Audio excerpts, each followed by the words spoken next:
नहमदहु व नसल्ली अला रसूलिहिल करीम अम्मा बाद फ़अऊज़ु बिल्लाहि मिनश शैतानिर रजीम बिस्मिल्लाहिर रहमानिर रहीम ला हौला व ला कुव्वता इल्ला बिल्लाह अल्लाहुम्मा सल्लि अला मुहम्मदिन व अला आलि मुहम्मद।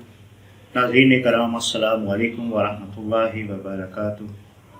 आज ख्वाबों के ताबीर के सिलसिले में हम जिस ख्वाब की ताबीर की बात करेंगे कि वो है आसमान पर अल्लाह का नाम लिखा हुआ देखना, आसमान पर सितारों को देखना, चाँद का देखना, आसमान पर कलमा लिखा हुआ देखना। या तो आइए चलते हैं अपने ख्वाब की जानिब। नाज़रीन कराम, सबसे पहले अगर कोई शख्स ख्वाब में ये देखता है कि अल्लाह ताला का मुबारक नाम आसमान पर लिखा हुआ है, तो ये उस शख्स के लिए अलामत है कि वो अल्लाह ताला के अहकामात शरिया और नेक आमाल करे। अल्लाह ताला उसको ईमान की दौलत से माला माल फरमाएंगे और अल्लाह ताला उसको बुजुर्गी के दर्जा पर फाइज फरमाएंगे। इसी तरह अगर कोई शख्स आसमान पर कलमा लिखा हुआ देखता है तो ये दीन हक पर आने की अलामत है, सुन्नत की अतात करने की अलामत है। रसूलुल्लाह सल्लल्लाहु अलैहि वसल्लम के रोज़ाए अनवर पर हाज़िरी देगा इंशाअल्लाह, अगर अल्लाह को मंजूर हुआ। तो अगर कोई शख्स ख्वाब में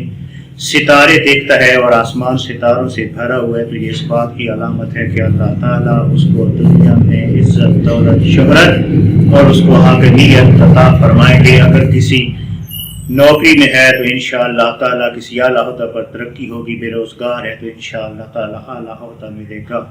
अगर कोई शख्स आसमान पर चाँद देखता है तो ये इस बात की अलामत है कि अल्लाह ताला उसको खूबसूरत ज़ौजा मोहतरमा अता करेंगे। इसी तरह अगर औरत ये ख्वाब देखती है तो उसको नेक, शरीफ, पाबंद, सोमो सलात शोहर मिलेगा और इंशाअल्लाह ताला जल्द निकाह होगा। अगर कोई शख्स आसमान पर सूरज को देखता है तो ये इस बात की अलामत है कि अल्लाह करीम उस शख्स को दुनियावी माल के अलावा दीन को समझने की रोशनी अता फरमाएंगे और उसके